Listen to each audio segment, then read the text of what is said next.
So we're going to bring to the stage Don Allen. You know Serena Williams? But she's not here.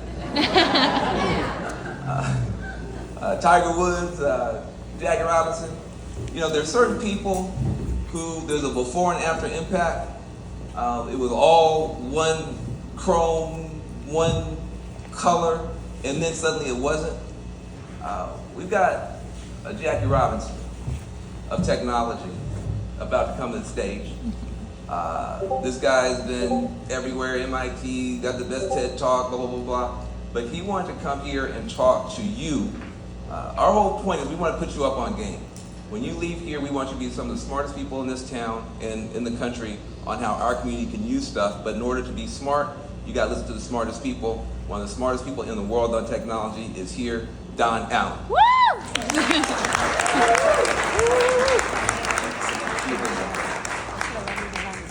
Hello, everybody. Welcome. Got the really exciting pleasure to show you some really cool AI and culture and creativity. We're going to be talking about some very practical ways that we can make Wakanda real. We have a bunch of slides to get through, so let's jump right in. All right, so this is me. I'm Don Allen III. I like to work in a lot of technology spaces, but let's just go ahead to the next slide. All right, I want to start off with this quote. Hope is being able to see that there is light despite all of the darkness. I thought this was a good place to start because there's going to be some ups and downs in this talk, but I wanted to start off with the lens of hope. Next slide. So take a look at this image. If this outside area kind of represents our dystopias that we see, I want to try to offer a clear mirror of what we can potentially have leveraging some new AI tools. So let's jump in. We're going to be covering 5 main areas: the intersection of AI culture and creativity. We'll be talking about AI as a catalyst for inclusivity and diversity. Then we'll talk about navigating the challenges of, and there's a lot of them, of the AI expansion. And then we'll go into collaboration, the future of creation, and then we'll end with envisioning the future with AI. All right, so here we go. Part 1, the intersection of AI, culture, and creativity. So where is AI today? Well, you might think of things like Siri or Google Maps giving you directions, telling you traffic. We're familiar with Alexas. Maybe you have a For You page where you go and get your recommended videos. Maybe you have a custom, maybe you have a custom Spotify playlist or something. These are all kind of like, this is all type of AI today. I like to call this all narrow AI. Narrow AI is like singular task, AI that does one single thing. It does it really well, but it's narrow. So if that's AI of today, which is narrow AI, what we're going to see is AI of tomorrow is going to be a little bit different. We're going to come back to the slide at the very end, but just imagine if that's where we're at today, what's it going to be tomorrow? Okay, next slide. So let's talk about AI as a catalyst for for inclusivity and diversity. So I want to talk about this one example first, AI in education. If you take a look on the left here, this is an app called Duolingo. It is a fantastic way of gamifying the language learning process. And they have this unbelievable fact about them. Duolingo has more language learners in the United States than the entire US high school system. What they've done is they've made it kind of addicting and game-like to learn a language. You earn streaks every day you learn a language, and if you miss a day of learning, you actually lose your streaks. And people don't want to do that. So it actually makes them come back to keep learning. And the AI also makes it customized to your skill set and your interest. So it's like I think having AI as an assistant in education to make it more fun and relevant to the individual learner is like a really good way forward. Another example I have right here is about democratizing creativity.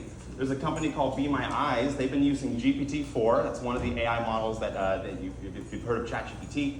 They're using vision to allow people to take pictures with their phone, and then those pictures are processed by an AI who explains what's happening visually to people with visual impairments and people that have blindness. They've actually had a few fashion designers who have no sight be able to use this to come up with patterns and design aesthetics. And so if you think of a lot of creativity always being for the sighted, because of AI, you can actually start having creativity be for people who don't have sight at all. Now I have a bunch of examples to blast through here. We have AI in architecture. My wife and I, actually I'll go to the next slide. imagine you have an idea for a kind of future you want to see. I asked for like Afro-futuristic design, and then we're going to move into a world where someone can make a design like this, and it's going to send you the schematics to go and build this thing. This is a screenshot from Wakanda, and I feel like we're getting to this point where you may not have to have a math background to be able to help design a whole future city. Next slide. What about AI in real estate? My wife and I would love to build a yurt by a river one day, and so we generated this image with AI, and then we asked a different AI to where in the world something like this would be legal to build, and it recommended a location on Zillow. And so we're looking now, we're just like, that's kind of cool. Okay, I didn't know that was a thing. I don't know anything about real estate, but I know a lot about AI stuff, and that's like pretty interesting to me. All right, next slide. What about AI in fashion? This is a prompt that I used in DALL-E. I said white Converse with, I can't read it, but essentially it's a design around like doodle graphics on white Converse with 90s color palettes.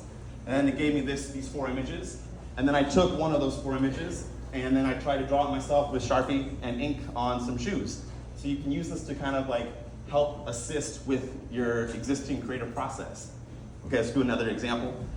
This one's really fun. AI in legal. Okay, so I don't like to read stuff, but I do have to read stuff. So imagine I got this really dense contract, and it's in a language that I don't understand, which is legal language. So that's the input. I asked this AI to summarize this legal document for a kid to read and understand and use emojis in your answer. I literally got this.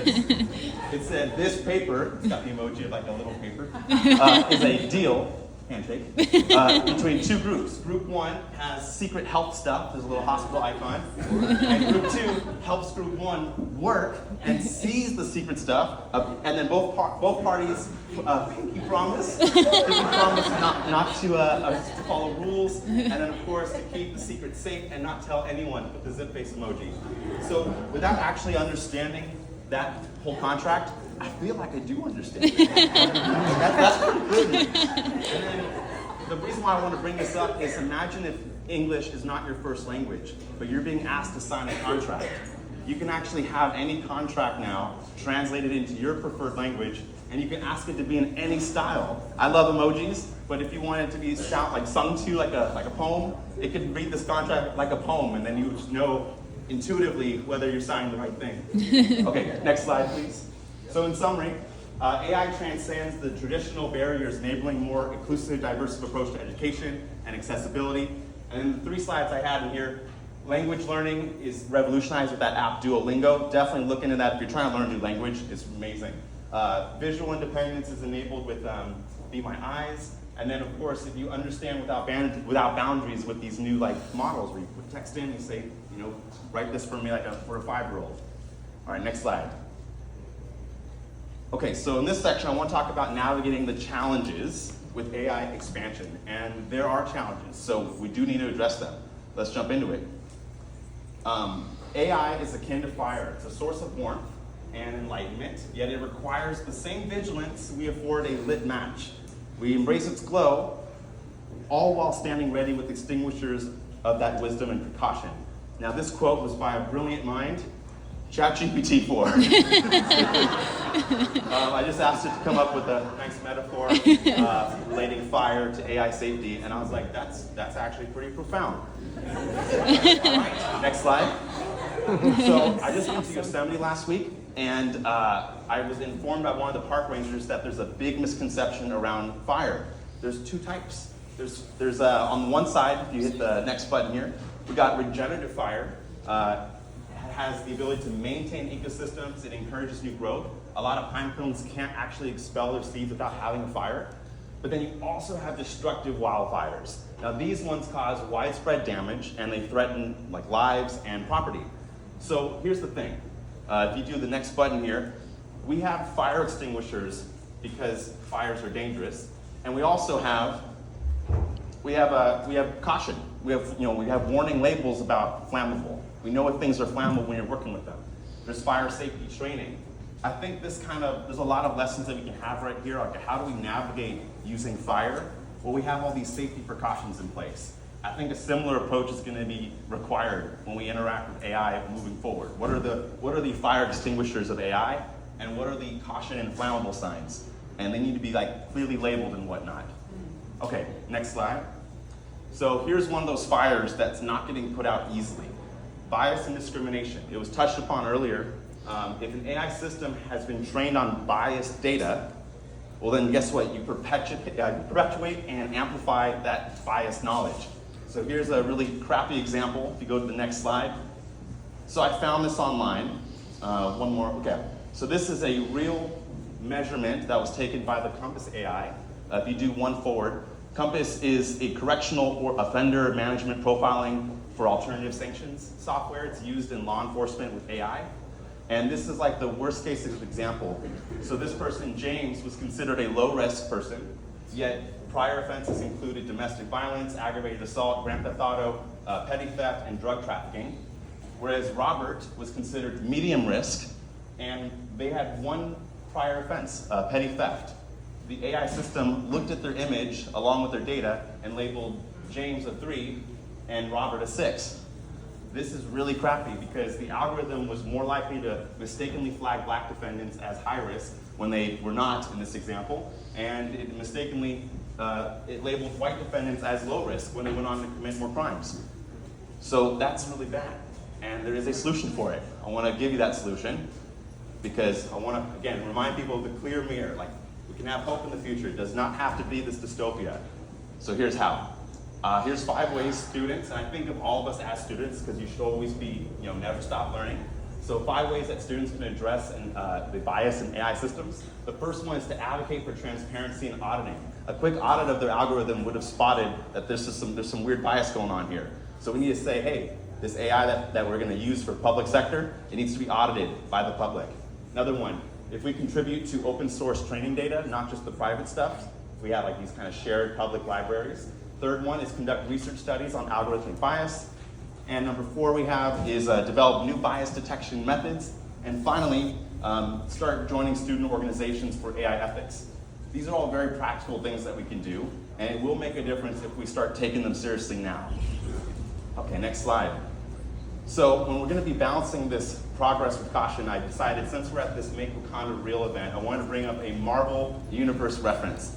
So in Marvel comics, they have 2 different AIs. If you go one forward, there's Ultron, this guy on the left, and Ultron embodies the perils of an unchecked AI. Ultron's solution to world peace was kill all the humans. So not great, right? So that's why they have another AI. This one was Vision. Vision with the yellow cape here. And Vision represents the potential of an AI that's guided by both compassion and a desire to protect humanity. The thing is, any development we make in like positive AI is also a development that we've made in negative AI. It's all going to be about how do we balance, both sides of that coin. So one of the ways that we can talk about balancing how we interact with AI moving forward is in the collaboration and our futures with these AIs. All right, so I wanted to share this with you. I did some research on Wakanda's history. I actually found out that the name they chose to give the AI in Wakanda was griot.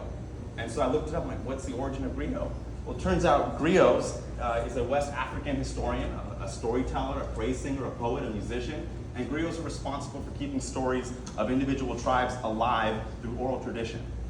And it's like they're almost like they're an aggregate of all of the knowledge of a tribe, and it passes through history. And I thought that was so interesting and symbolic that in Wakanda, Shuri's character would basically talk to griot for wisdom about what to do when Wakanda was in trouble for their friends and their family and different people in the space.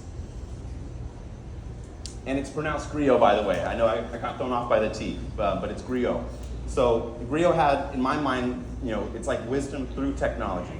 If in the past we passed knowledge through oral tradition, well, in this digital age of information, we're kind of moving into the space number 2.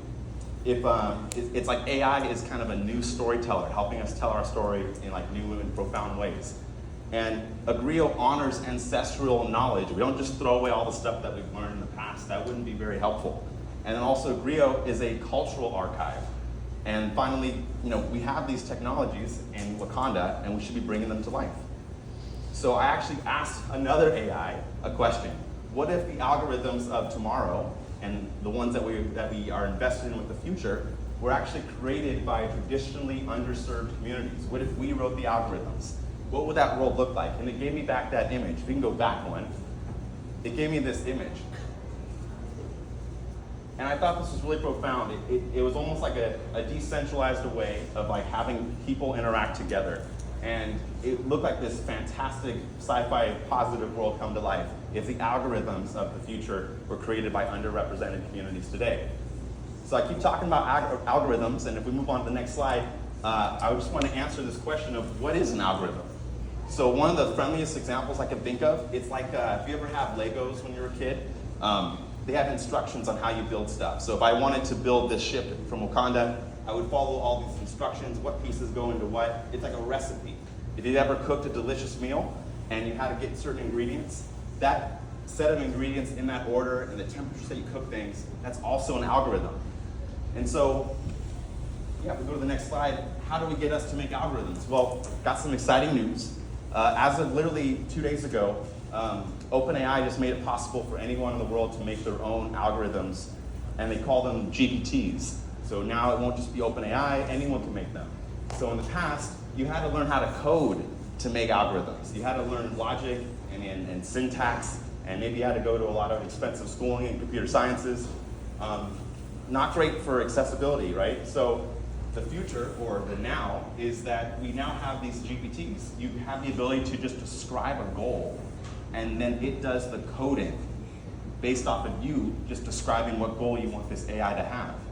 And I think this is a really profound change. If you go to the next slide here, to make GPTs, they have lots of options right now. You can make like creative writing coaches by just describing what kind of things you want out of a coach. You can make game time advisors, tech advisors, cooking chefs, all by just describing in plain English or your language of choice, describing what goal you want it to do, and this thing can actually do it. And not only that, I just found at OpenAI, if you go to the next slide here, they're going to allow you to have a revenue share program. So if you make a GPT that's popular and other people start downloading it and using it, OpenAI is going to give you a cut. So since it's people that are in the room, you want some like early knowledge, the people who make the most popular GPTs right now are like the people who made the most popular apps in 2007 when Apple released an Apple Store, an iOS store. And you're like, oh, I don't know what this thing is, but so this is the equivalent. We're at this new precipice. You can make your own GPTs.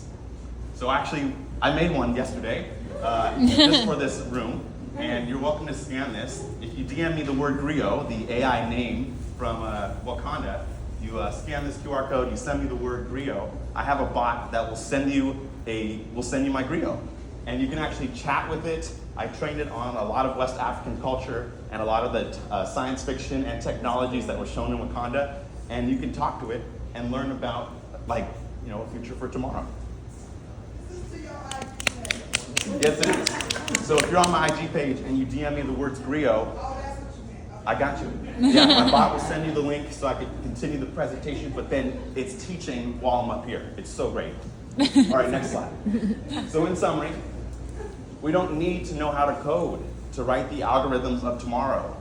I can't believe I'm saying that. That wasn't true even a year ago. Next, if we need to build our own griots. So I'm starting with the one that hopefully you scan, but you can also make your own GPTs for virtually anything that you think of. Any goal that you have, you can just ask to make one of these. We need to be the ones that write the algorithms moving forward, and luckily you don't need to learn how to code to do it. And, you have a question? Yeah, is this on your IG page? Say again? This app that you created, is one of your IG page for you?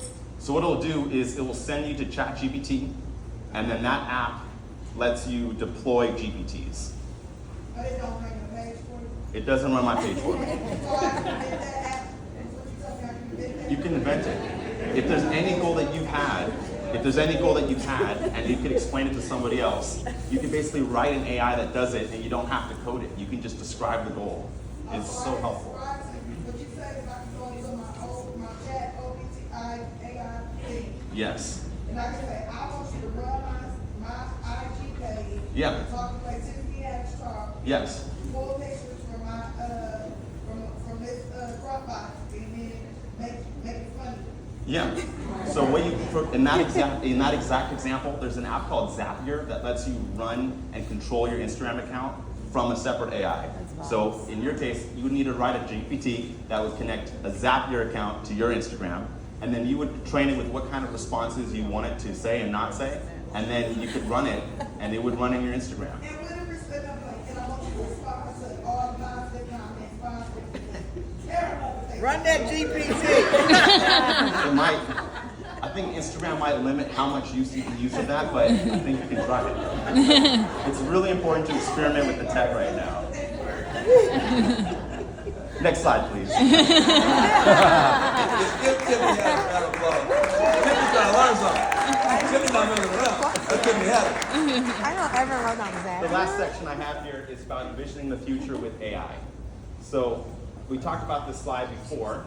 You go to the next one here. I asked earlier about if we're thinking about the past as narrow AIs, AIs that do specific things. Did anyone guess what the future is? Just shout out a word that you think it is. A single word. Why? I heard general. You got it. General. You got it. Next slide, please. General. So general AI, also known as artificial general intelligence, AGI, that's what's coming next. So what is that? What's the key difference? On the next slide here, we can look at Wakanda. So in Wakanda, their AI could do remote driverless vehicles. They had another AI that could also do mixed reality and wearable tech that you can talk to, like a communication device.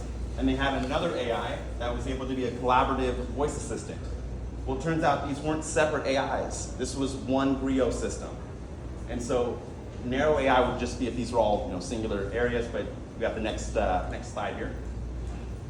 This is more like AGI, where AI does a wide range of tasks. It's one system that does a wide range.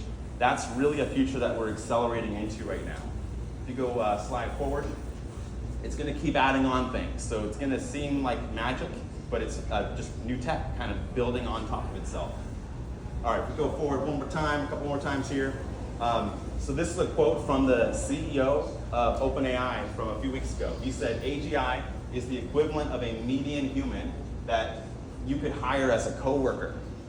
That's Sam Altman. This person made that OpenAI app that you can use to make your own GPTs. And that's a pretty alarming statement, because what does it mean to be a median human? Oh, God. You don't want to be a median human right now. Next slide. So talking about some things that you can look at, there's companies like this. Meta's making the Ray-Ban smart glasses. These are smart glasses. They have AI built into them. You can talk to AIs with these. They can scan stuff. There's voice assistants on them. Apple's coming up with their Vision Pro. We also have Humane just made their AI pin that kind of can document your life and let you catch up on stuff without having to read all of your emails. So it'd be really important to maybe focus on these areas if you want to get like a little taste of the future. Next slide, please. And other technology companies are coming out, live translation for folks, pins and more scanners, etc. All right, so I don't want to scare anyone away, but I got an acronym for you on what you can do if you don't want to be a median human right now. So I call it SPLAT. It's a little acronym. It's how you prepare for tomorrow. S stands for specialized skills. You gotta sharpen your unique talents right now. P stands for perpetual learning. You have to keep learning new stuff. You can't just stop now. You can't stop learning. L stands for leadership and soft skills. You gotta lead with empathy, but also be able to communicate effectively. And then A stands for adaptability. You have to be able to adapt a lot more. And the T stands for tech savvy. You gotta get used to some of this new technology. So if you focus on SPLAT, I think you're gonna be good. That's like median humans aren't focusing on SPLAT. Remember one thing from SPLAT. But yeah, we're almost on the last slide here. This is a concept I made called Clear Mirror, and this is how I try to do my SPLAT.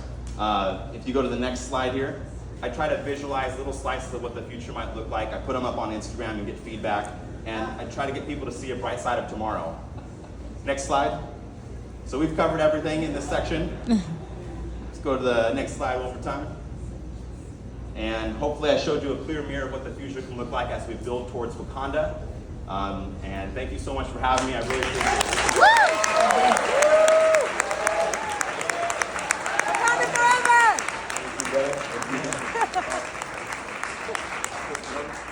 One fast link, anybody? Yeah, I'm supporting you right now. So I'm being recorded by this dude's glasses. I don't know how I feel about that. Thank you, brother. Down. Give him a round of applause. So look.